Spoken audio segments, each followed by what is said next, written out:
Right. உங்களுக்கு இப்ப பின்னங்கள் என்ற பாடத்துல ஒரு கேள்வி ஒன்று விளக்கப்படுத்துறாங்க. ஏண்டா முதலாவது 10 மார்க்ஸ் கேள்வி பின்னங்கள்.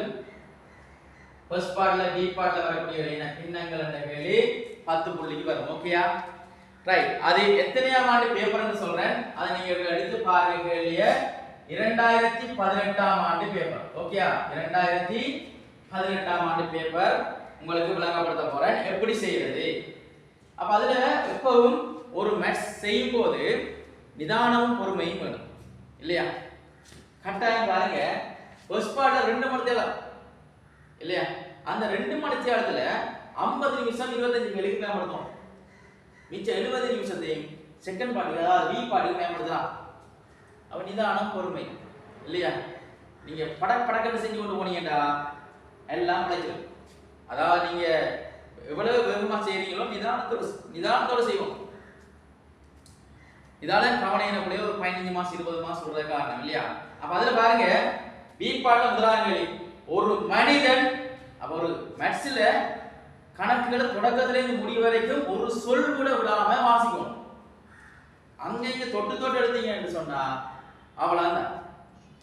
பாருங்க ஒரு மனிதன் தன்னிடம் உள்ள பணத்தில் 5/2 மனைவிக்கும் மீதி பணத்தை 3 மகன்மாருக்கு சமனாகவும் பிரித்து கொடுப்பதற்கு உத்தேசித்தார்.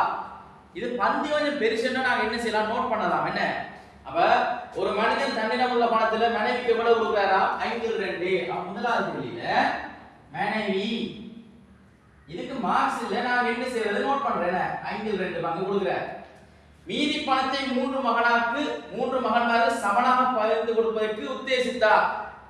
எனினும் அவ்வாறு பிரிப்பதற்கு முன்பாக அவர் அப்பணத்தில் 6/1 சகோதரனுக்கு கொடுப்பதற்கு நேரிட்டது.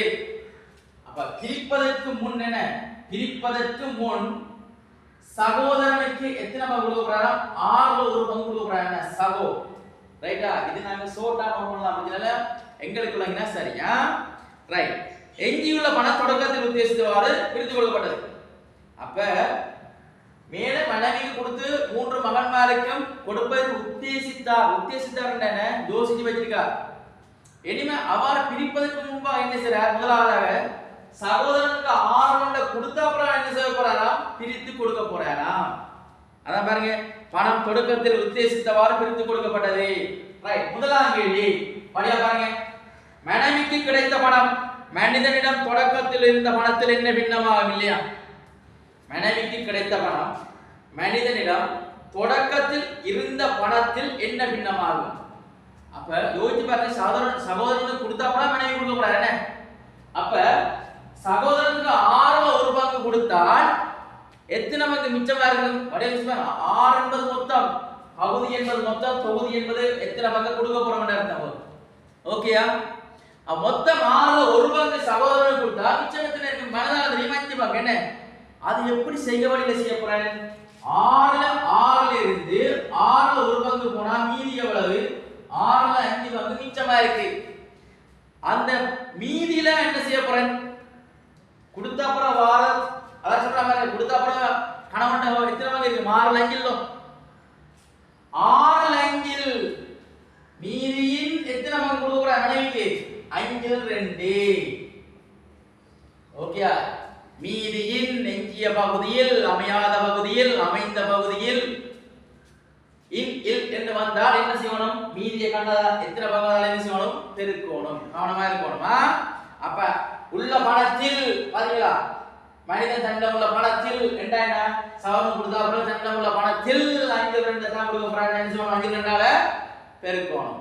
பாருங்க சுருக்கலாம். இந்த 5 வெட்டலாம் இல்லையா? சுருக்கலாம். ஈரோண்டி ஈர்3. அவ என்ன வரும்? 1/3. ஓகேயா? அவ மனைவிக்கு எத்தனை பங்கு கொடுத்திருக்கா? 1/3. இரண்டாம் கேள்வி பாருங்க. சகோதரனுக்கு மனைவிக்கு கொடுத்த பின்னர் அவனிடம் உள்ள மீதி பணம் தொடக்கத்தில் இருந்த பணத்தில் என்ன பின்னமாகும்? சகோதரனுக்கு மனைவிக்கு கொடுத்த பின்னர் என்ன? சகோதரனுக்கு எத்தனை பங்கு கொடுக்கிறா? 6/1. மனைவிக்கு எத்தனை பங்கு? 1/3. சாரி 3/1. பாருங்க நீங்க பின்னங்கள் படிச்சிருப்பீங்க. பகுதி சமனா இருந்தா தான் மேல கூட்டலாம் கழிக்கலாம். பகுதியை கூட்டல. இங்க 6 இங்க 3 என்ன? பகுதி சமனா இல்ல. நீங்க சின்னல படிச்சிருப்பீங்க. பெரிய பகுதியில பெரிய எண் சிறிய எண்ணின் மடங்காக இருந்தால், இதுல பெரிய எண் 6 தானே, 6 3 மடங்காக இருந்தால் 6 என்ன செய்யலாம், ஓமாசியாக எடுக்கலாம். பாருங்க, அப்ப நான் 6 பொதுவா எடுக்கிறேன் 2க்கு இல்லையா, ஏன்னா 6 3 மடங்கு அல்லவா, 6 எடுக்கிறேன்.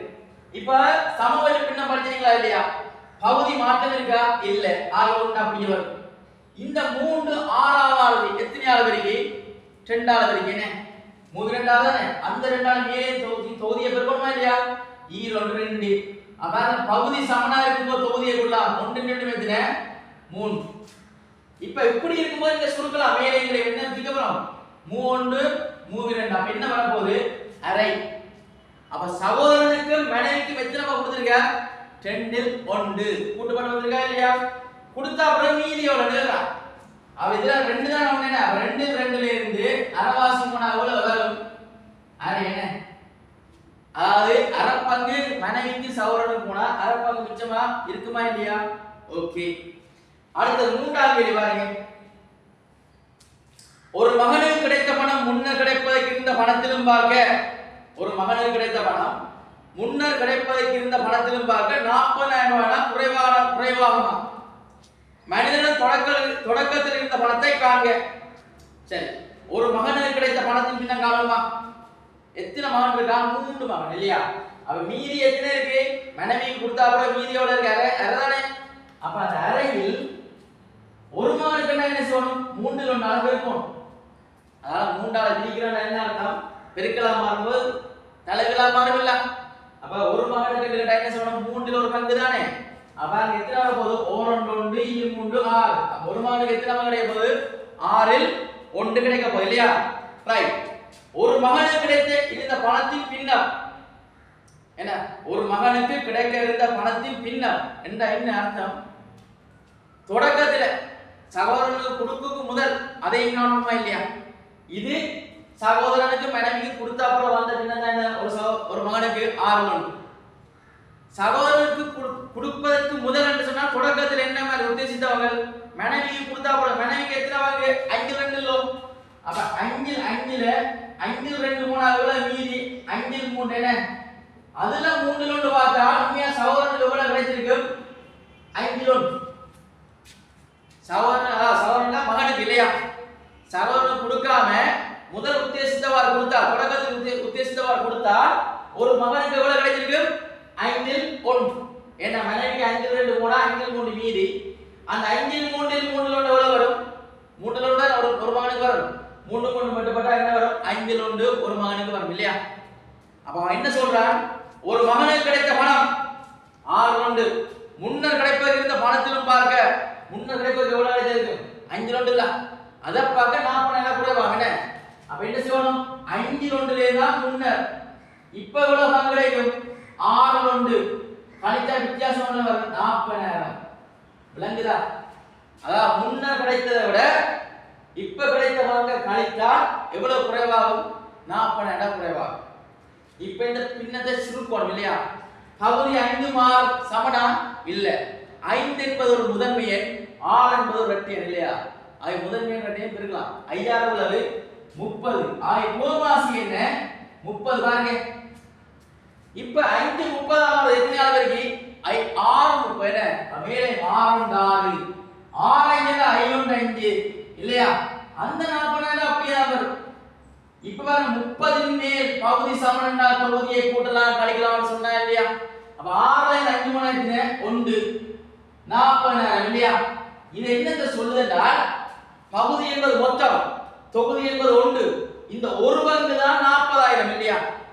ஒரு பங்கு தான் மேலவா இந்த அளவை குறிக்கும். அப்ப ஒரு பங்கு தான் 40,000. உங்களை கிட்ட கேள்வி என்ன, மனிதனிடம் தொடக்கத்தில் இருந்த பணத்தை காண்க. என்ன மொத்த பணம் இல்லையா, மொத்தம் எத்தனை பங்கு 30 என்ன.